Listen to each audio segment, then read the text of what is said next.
Hey everyone, and welcome back for another deep dive with us.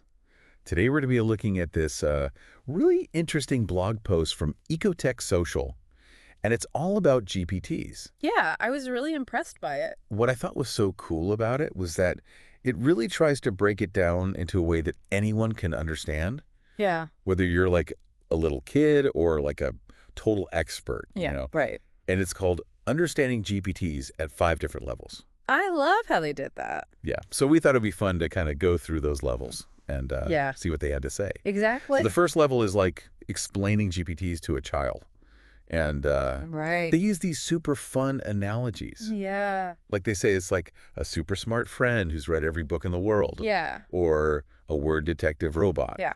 Um, which is, I think, like a really great way to simplify it. It is. When I first read it, I thought, well, it's kind of a silly way to describe it. But actually, when you think about it, it's really accurate in a way. Yeah. Because at its core, a GPT is basically predicting the next word in a sequence. Right. Based on all the text it's been trained on.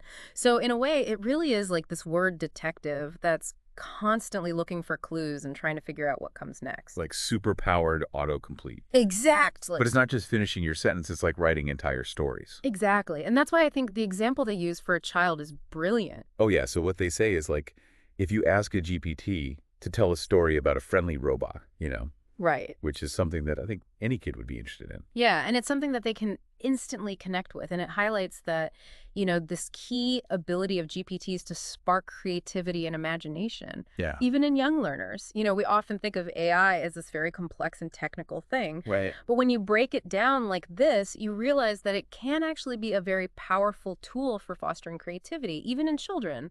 And what I really loved was that they even went a step further and suggested some activities that kids could do with GPTs. Oh, yeah. Like what? Like they suggested having children draw a picture based on a story that was generated by a GPT. Oh, that's cool. It's a really great way to get them thinking creatively and engaging with technology in a meaningful way. Totally. Yeah. So it's like already at the first level. Yeah, You can see all these cool possibilities. absolutely. So, okay, now that we've seen how it works for kids, what about teenagers? Yeah. How do you explain GPTs to a teenager? Right. So level 2 is explaining GPTs to a teenager.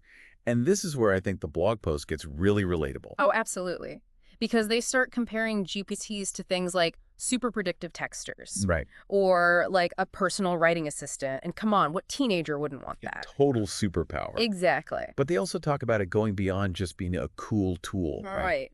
They Yeah. really emphasize how it can be a powerful tool for communication and self-expression. That's a really important point, I think, because we often think of technology as something that isolates us. Right. But in this case, it can actually help teenagers connect with themselves and with the world around them. Totally. And they give some really practical examples, like they talk about using GPTs to summarize, really dense textbook chapters, Well, that's useful. or like practicing for debates and things like that. Yeah. So they're really showing how these tools can be integrated into their lives in a meaningful way.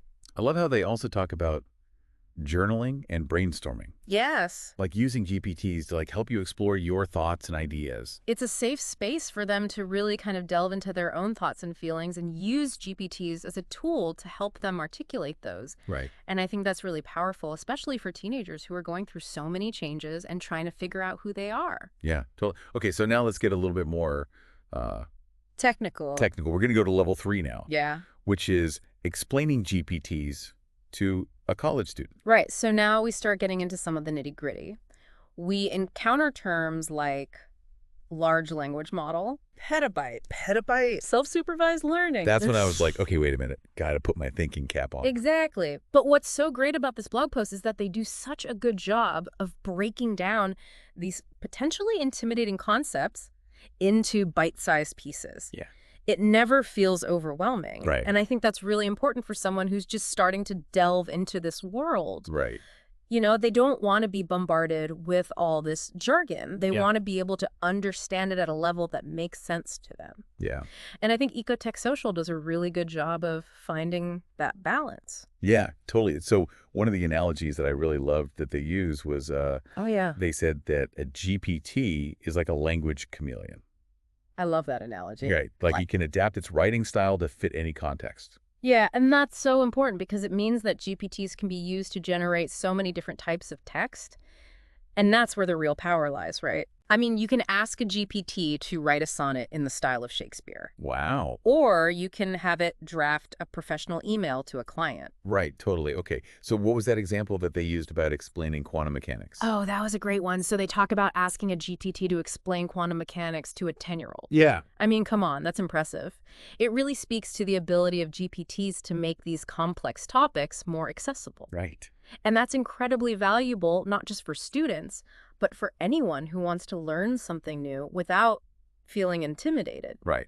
You know, we all have those topics that we've always wanted to understand but felt like they were just too complicated. Right. But with GPTs, we can now break down those barriers and really start to explore new areas of knowledge. Right. And I think that's incredibly exciting. Yeah. It really opens up a whole new world of possibilities for learning. Yeah, totally. And it really is like having this personal tutor who can break things down into a way that you can understand. Right. Okay, so we've talked about like little kids, teenagers, college students, but what about people who are already, working Professional. professionals? Yeah. So how can GPTs help them in their day-to-day? Right. Well, level 4 is all about that. Yeah. Explaining GPTs to a professional. And this is where I think things start to get, Really interesting. a little mind-blowing. A little mind-blowing. Because now we start getting into terms like Transformer architecture. transformer architecture. Attention mechanisms. Yeah. And like, honestly, I had to read those sections like 2 or 3 times to really wrap my head around them. Yeah. But the way that Ecotech explains them, It really clicks. yeah, it's like suddenly you're like, oh, okay. Right. Like it makes sense now. And I think that's what's so impressive about this blog post is that they've managed to make these complex AI concepts understandable to anyone, regardless of their technical background. Like, Wait. you don't have to have a PhD in computer science to understand what they're talking about. Yeah, could you give us like a quick rundown of like what those things are? Sure. So basically, transformer architecture is the underlying structure of GPTs. It's what allows them to process and understand language in a way that's remarkably similar to how humans do it. So it's not just about spitting out random words. No, no, no. They actually understand the meaning and the context of the language that they're processing. Oh, And attention mechanisms play a crucial role in that. okay. So think about it this way. When you're reading a sentence, you don't focus on every single word equally, right? Right. You pay more attention to certain words that carry more weight or meaning in the context of that sentence, like Right. the keywords or the phrases that give you a clue about what the sentence is really trying to say. Right. Well, GPTs do the same thing. Attention mechanisms allow them to focus on the most important parts of the text, just like our brains do, and that helps them to understand the context and generate more accurate and human-like responses. Oh, wow, that's really cool. Yeah, it's like they're not just reading the words, they're comprehending them. Right. And then they also talk about the sheer scale of these models. Oh, yeah. Like they mentioned that GPT-4 is trained on 1.8 trillion parameters. Yeah. It's mind-boggling. What does that even mean? So those parameters are basically like tiny pieces of information that the model learns during training. Okay.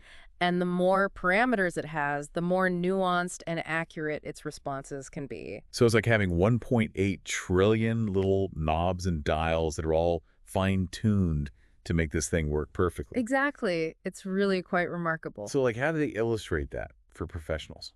So one of the examples they use is someone drafting an email to a customer explaining a shipping delay, Oh, yeah. which is something that I think we've all had to deal with at some point. Right, right. And it just shows how GPTs can help with these everyday tasks that can sometimes be really time-consuming and tricky to get just right. Right. Like, you want to be professional, you want to be empathetic, you want to make sure that you're conveying the right message. Right. And GPTs can really help you to craft that perfect email. Right. Take the stress out of it. Exactly.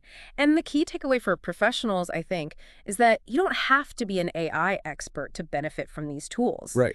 The blog post encourages people to experiment with different prompts and settings to tailor the GPT's output to their specific needs. Right. It's all about finding ways to integrate these tools into your workflow in a way that makes you more efficient and effective. Right. So we've seen how GPTs can benefit children, teenagers, college students, professionals.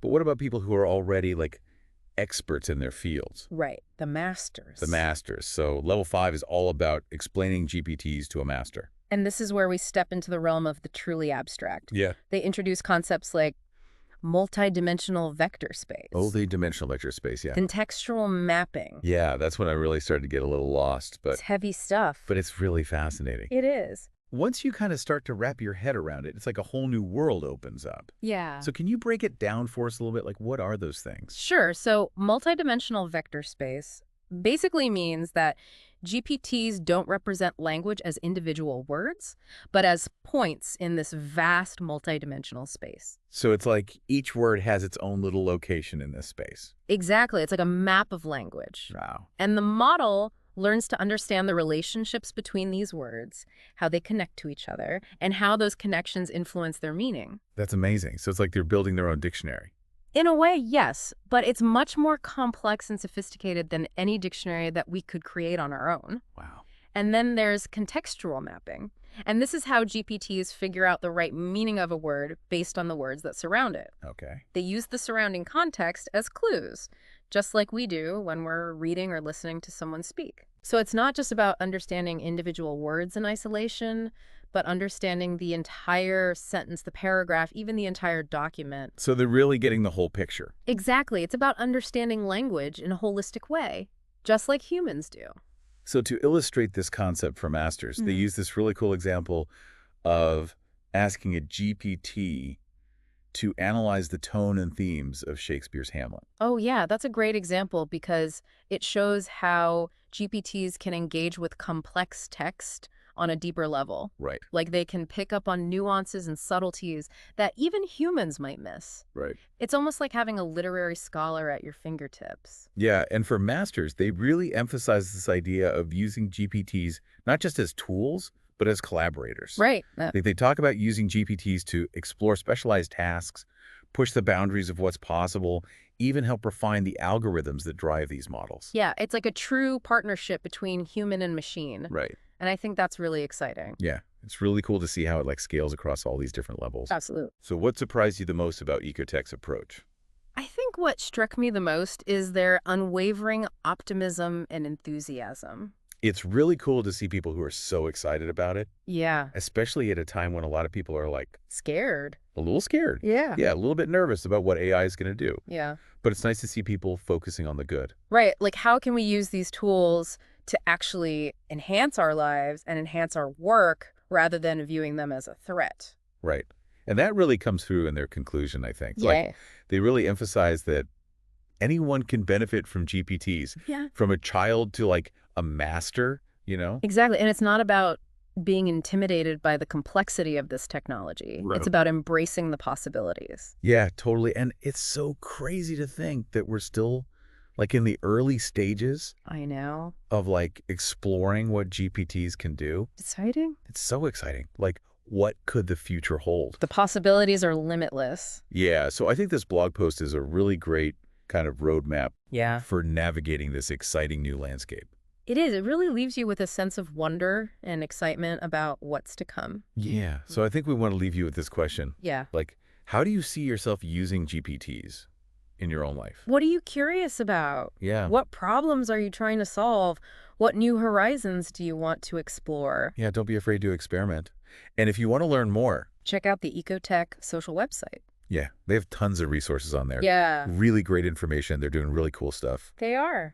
So yeah, thanks for joining us on this deep dive. Yes, thanks for listening. And we hope you feel inspired to explore the possibilities of AI. Absolutely. We'll see you next time.